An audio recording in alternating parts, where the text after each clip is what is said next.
Good afternoon, Alan Vandenberg here, another episode of EQ for You, episode number 36.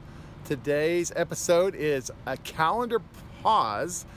So we're operating off the idea that 75% of a person or a team, or I would say a company's success, is not their IQ. If you've not done so far, please pick up a copy of my book called EQ, Kill the Radio Star. It looks just like that. You can get that at alanvandenberg.com, amazon.com, and barnesandnoble.com. Would love to stay connected with you. Be sure and subscribe to the YouTube channel. And if you're looking for a keynote speaker on process improvement or on emotional intelligence EQ, let me know. I'd love to come and visit your organization. I was able to do that a couple of times here over the last 2 or 3 weeks. We did a payroll conference here in Oklahoma. Also did a conference in Denver, Colorado. So had a great time with that. So we started several episodes doing this segment called the EQ IQ Music Row, where we discuss artists that are in my record, my CD, my tape, although I don't really have any tapes anymore, or my audio file collection. So it's basically bands and people that I love, and we're looking at it from an EQ and IQ perspective. My favorite kind of music is funk jazz, if I've not told you that before. And so today we're going to talk about one of my favorite artists of all time. Her name is Sade.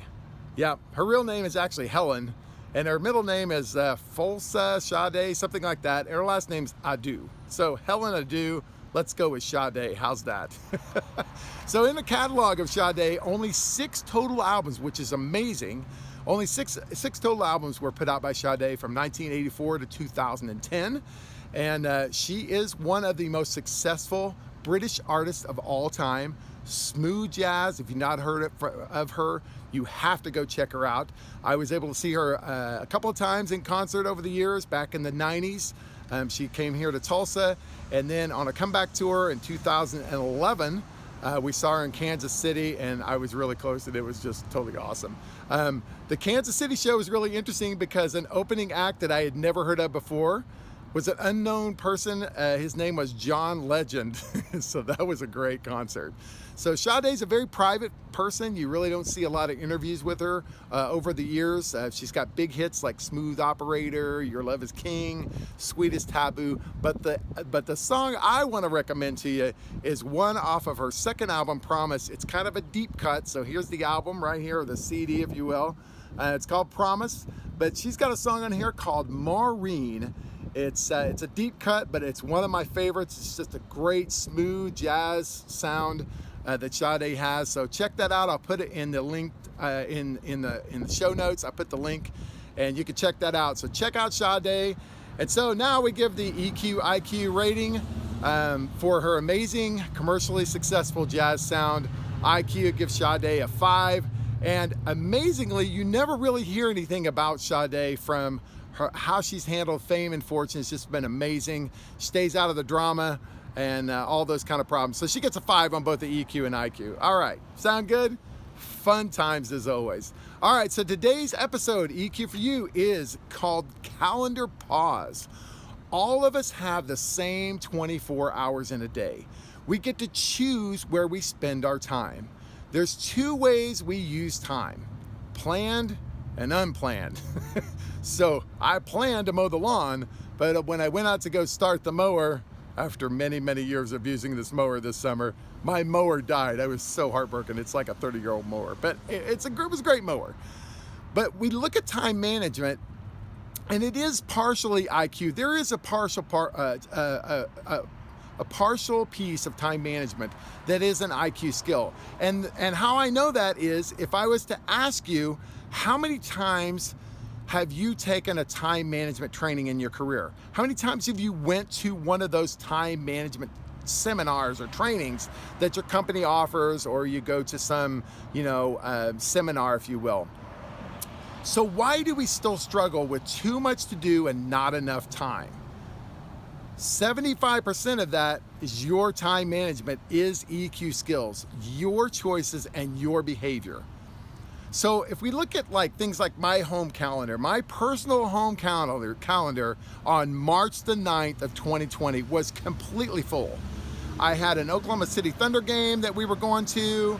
I had a couple of concerts I was going to go to. We were going to go on a ski trip, and we had all of this stuff was planned.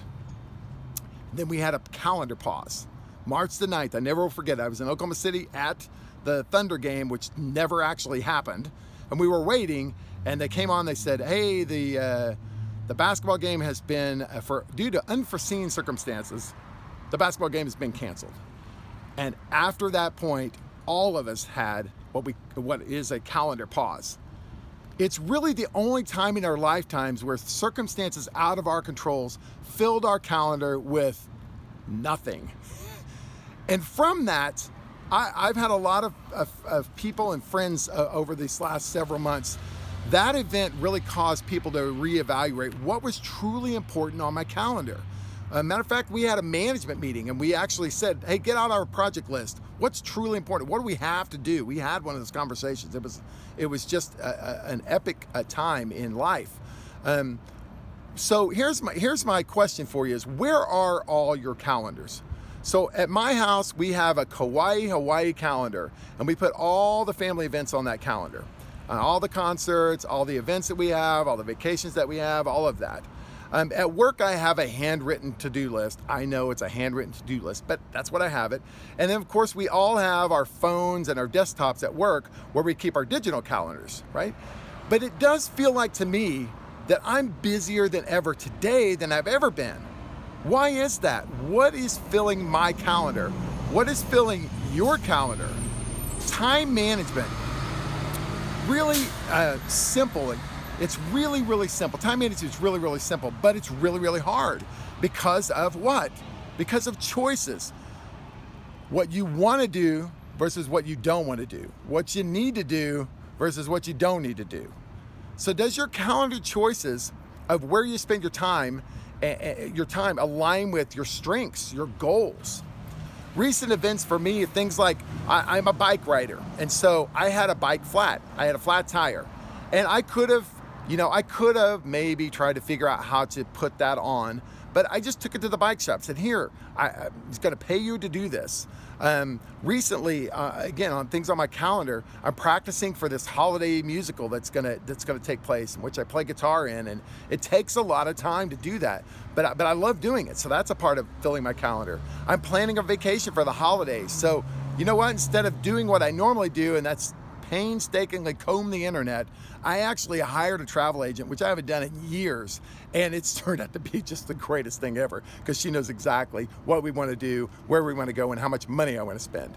So Stephen Covey, in his 7 Habits of Highly Effective People, many years ago, he wrote this book, 7 Habits of Highly Effective People, talks about proactive versus reactive.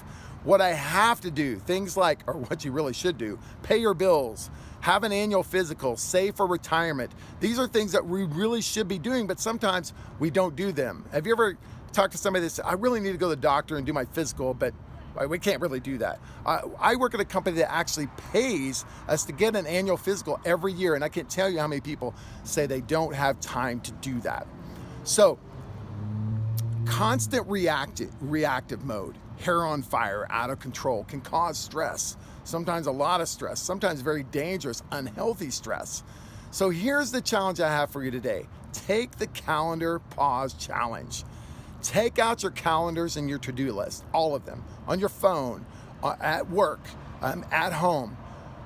Put them all in one place where you can take a look at them, where you can all, if it's a table, or if you've got 2 or 3 devices, whatever it is, take those out and look at your calendar for the next 2 months. And I want you to put by each one of those, you can make a little hand list if you need, or do it on a computer or whatever. Rate importance, number 1, if you give it a 1, that means it's really, really important. And you need to or want to do that, or have to do that. If you put it a 5, then that's not so important. So you have 1s, 2s, 3s, 4s, and 5s. Now, if you put all 3s, you're gonna have a problem, but all right? As you rate, you're choosing where you're going to spend your energy, your time, and your focus. Now, one warning here is what could prevent us from meeting our calendar to-do list is distractions. We have them all the time. two kinds of distractions that are in our life. Things that we cannot control, things like the weather or cars going by when you're trying to shoot a video, right? And there's things that we can control. What we do, those downtime, TV, how much time we spend on Facebook or our phone or LinkedIn or whatever. So today is the day that you can take the time to take the calendar pause challenge. Today's the day that you can take back your to-do list, your calendar. Saying no to some things, it's one of the hardest things to do, is to say no to things. So when you say yes to something, you are saying no to something else. Take the calendar pause challenge. Let me know how your progress is. Stay connected. Would love to hear how you're doing with your calendar pause. Go and check out Sade and the Maureen clip that I'm going to put in the link. Parting thoughts. Find what you do in life and do that to the best of your ability. Don't allow anyone or anything to steal your joy, your happiness. And number 3, live life to the fullest, because nothing's guaranteed. All right, have a great day. Hopefully this was helpful. Have a great day, and we'll talk to you soon.